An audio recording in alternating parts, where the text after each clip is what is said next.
What's up mga master, Mark Music here. Ngayon mga master, meron tayong kaklaruhin ngayon mga master. At meron akong ituturo sa inyo mga master. Kasi marami pa rin ang tatanong dito sa akin kung paano ba i-memorize ang fretboard sa gitara. Yan, mga nota. Kasi pag titignan nga naman natin talaga na wala tayong ideya pa about sa guitar, is napakadami. Kung pagkatitignan natin, parang ang dami, napaka-imposibleng ma-memorize agad. So, ito mga master, ituturo ko sa inyo ito mga master. Ang tinatawag kong infinite loop. Ito mga master, ito sinulat ko dito mga master, yung infinite loop or siya yung pinakabasihan natin kung paano mag-memorize ng mga nota. Let's go! Bago ang lahat, magbibigay muna ako ng disclaimer. Di po ako professional na gitarista. Nagtuturo lang po ako base sa alam ko, sa sarili kong research. Well, nasa sa inyo na yan. Kung susundin nyo to o hindi, yung mga turo ko. Ito na mga master, ito yung tinatawag kong infinite loop. Yan, ito yung nandito sa taas. Kumbaga, kung nag-aaral tayo sa school, is siya yung tinatawag na alphabet bago tayo makapag-construct ng sentence, words. Kailangan natin malaman muna yung alphabet. Sa music is kailangan muna nating aralin ang nota kahit wala pa yung instrument. Wala pa tayong hawak na instrument. Itong basis na to mga master is applicable yan sa lahat ng instrument na gusto nating matutunan. Hindi lang sa gitara, hindi lang sa keyboard, lahat basta merong involve yung nota. Yan. Ito lang ang una nating gagawin mga master. I-memorize natin to as, parang nag-memorize tayo ng alphabet. So, lagi nating tandaan na pag A, ang susunod niya is A sharp or V flat. Sunod is B. Dahil walang sharp yung ating B, C na agad yung memorize natin. Then C sharp or D flat.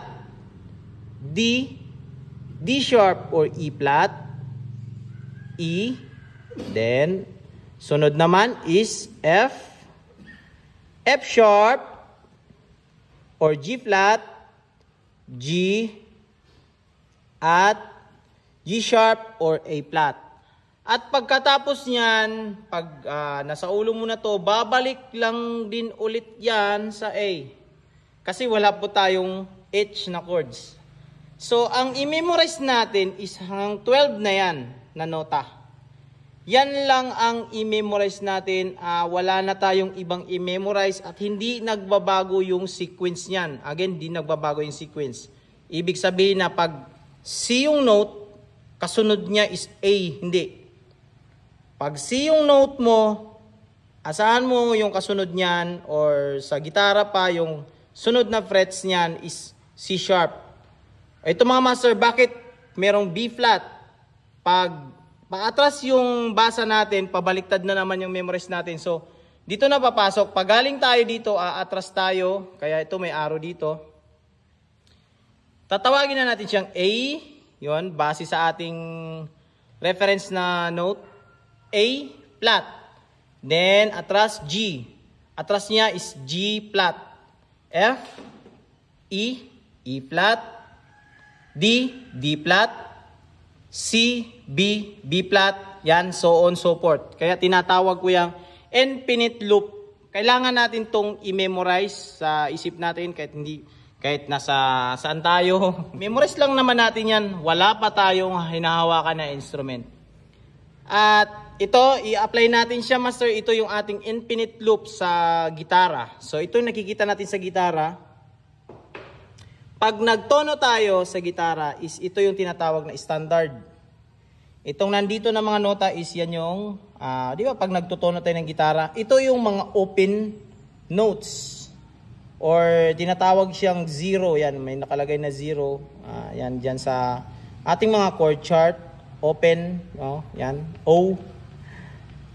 So, understood mga master, na pag E, first fret natin, is, titignan natin yung ating infinite loop. So, first fret natin is F. Yan. F. Pabaliktad lang siya mga master.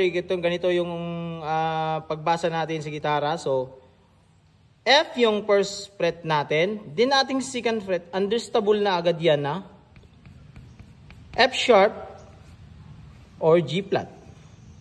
Yan. So on so forth, understood na natin na ang ating third fret is G. At ganun din, yung ating fourth fret is G sharp or A flat. At ang ating fifth fret is understood na A at A sharp / B flat. So ito lang yung sinulat ko mga master kasi ang tatandaan nyo lang ito yung 6th fret na to. 6th fret kasi yung papunta dito, kung ano yung nandito sa 6th fret, is yan din yung reference, magiging reference na rin natin dito sa susunod natin na string. So A, nandito na naman yung ating A sharp or B flat. Dito yung B sa second fret, C, third fret, at dito na fourth fret, C sharp or D flat. Then yung ating A, nandyan na yung D. At dito na yung ating D sharp / A flat. Then, kung ano yung nangyayari dito, repeat lang natin din yun. So, nandito na naman yung D sharp / E flat, E, F. Yan, so on, so forth mga master. Basta ang importante, ito yung reference na to, yung tatandaan mo lang yung pagkakasunod. Kagaya nito, G. So, understood na ito yung first fret natin, G sharp. At ito na yung A sharp, B. Ganun lang kadali mga master mag-memorize. Wala kayong ibang i-memorize kundi ito yung ating infinite loop na mga key. Yan. Nagbabago lang yan yung octave niya. Nagkakaroon lang ng octave kumbaga sa keyboard. Bumabalik lang pag sa keyboard natin meron tayong note na yung lahat yung mga puti. So ito yung mga puti sa keyboard. Yan. At ito kulay puti ito yung mga ito.